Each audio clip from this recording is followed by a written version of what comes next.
নবী বলেন দুনিয়া মুমিনের কি খানা, কি খানা, জেলখানা। জেলখানায় শান্তি কইছে লাভ আছে রে ভাই। এখন তো জেলে প্রিজন ভ্যান দিয়েছে, এসি করা প্রিজন ভ্যান। কারণ আমরা যারা হুজুর মানুষ ছিলাম আমাদের জন্য এসি করা দূরের কথা, আরে আলাদা প্রিজন ভ্যান দিত নয়, বিড়ি খোরদের সাথে, গাঁজা খোরদের সাথে, সিগারেট খোরদের সাথে উঠায় দিত। আর টান কারে বলে সুখ টান, যেহেতু একটা সুযোগ পেয়েছে ইচ্ছা মতো টানতো। আর এদিকে হুজুরদের অবস্থা একদম পুরো টাইট হয়ে যেত, কারণ যে বিড়ি সিগারেট খায় না কিন্তু এটার গন্ধ সহ্য করতে পারে না। তো এখন যদি দুইজন হুজুর থেকে প্রিজন ভ্যানে আর মাশাআল্লাহ 10 জন 20 জন 30 জন যদি একসঙ্গে টানতে থাকে তাহলে কেমনে দুনিয়াতে জীবন টিকে থাকে? তাও ঢাকা শহরের এই জ্যাম কি ভয়ঙ্কর অবস্থা। কাশিমপুর থেকে নিয়ে সেই কোর্ট থেকে আবার কাশিমপুর, কি ভয়ানক অবস্থা। কিন্তু এখন তো বড় বড় নেতাজিরা আছে, এখন তো বহুত বড় বড় আর্মি অফিসাররাও আছে। এদেরকে কি আর আমাদের মতো হাতে হাত করে লাগিয়ে, মাথায় হেলমেট পরিয়ে, গায়ে বুলেট প্রুফ জ্যাকেট লাগিয়ে, কোমরে গরুর রশি পরিয়ে, পায়ে ঠান্ডা বেরি লাগিয়ে উঠাবে? এটা তো মান যাবে, ইজ্জত যাবে। এজন্য তাদের জন্য মাশাআল্লাহ একেবারে সোফা দিয়ে সাজানো সুন্দর এসি করা প্রিজন ভ্যানও দিয়ে দিয়েছে, যাতে করে জেলের মধ্যেও মহাসুখ মেলে। লেকিন যত এসি দেখ তবুও জেলে কষ্টে আছে নাকি নাই? আছে।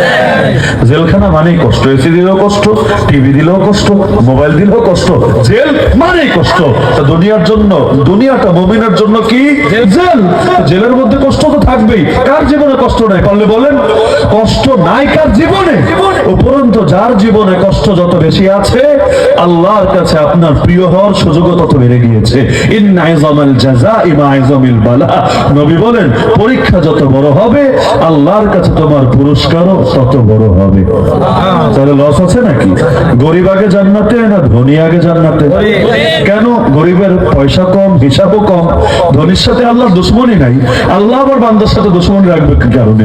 কিন্তু গরিবের পয়সা কম, হিসাবও কম। একইভাবে যারা কথার গরিব মানে কথা কম বলে, আর যারা সারাদিন পপর করতেই থাকে, চায়ের দোকানে ঝড় তোলে, অথবা চায়ের দোকান না হলে এখন তো ফেসবুক আছে মাশাআল্লাহ, আর ফেক আইডি থাকলে তো কথাই নাই, ইচ্ছা মতো দুনিয়া 14 গোষ্ঠী উদ্ধার করতে থাকে, সবাই গালিগালাজ করতে থাকে।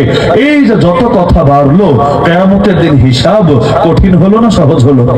وهل يكب الناس في النار على وجوههم أو قال على مناخرهم إلا حصائد ألسنتهم। নবীজি বলেন কিয়ামতের দিন অধিকাংশ মানুষকে জাহান্নামে ফেলবে অধোমুখী করে, উল্টামুখী করে, মানে মাথা নিচে পা উপরে, এভাবে জাহান্নামে ফেলবে তাদের মুখের ফালতু কথাবার্তা, ফালতু কথাবার্তা। এজন্য নবী বলেন দুইটা জিনিস হেফাজতের গ্যারান্টি যদি উম্মত দিতে পারো আমি জান্নাতের জামিনদার হয়ে যাব তোমাদের জন্য। জাস্ট দুইটা, বেশি লাগবে না। মা ইয়াদমান লি মা বাইনা লাহিয়াইহি ওয়া মা বাইনা রিজলাইহি আদমান লাহুল জান্নাহ।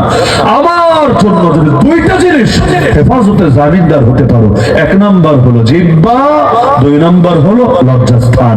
এক নাম্বার হলো জিহ্বা যেটা দুই চোয়ালের মাঝে আছে, আর দুই নাম্বার লজ্জাস্থান যেটা দুই পায়ের মাঝে আছে। নবী বলেন এই দুইটা জিনিস হেফাজতের দায়িত্ব নাও তুমি, আমি জান্নাতের দায়িত্ব নিয়ে নিলাম তোমার জন্য। তাহলে নিয়ত করে ফেলেন ইনশাআল্লাহ কথা হেফাজত করবো আমরা।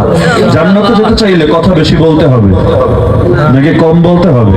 কথা যত কম বলবেন জান্নাত তত সহজ হবে, কথা যত বেশি বলবেন জান্নাত তত কঠিন হবে।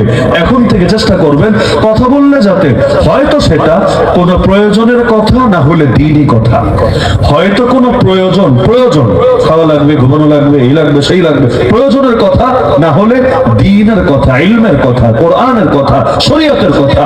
এছাড়া কথাই কমায় দেন, কথাই কমায় দেন, জান্নাত সহজ হবে। কথা যত বেশি হবে জান্নাত তত কঠিন হওয়ার আশঙ্কা আছে। মনে থাকবে ইনশাআল্লাহ।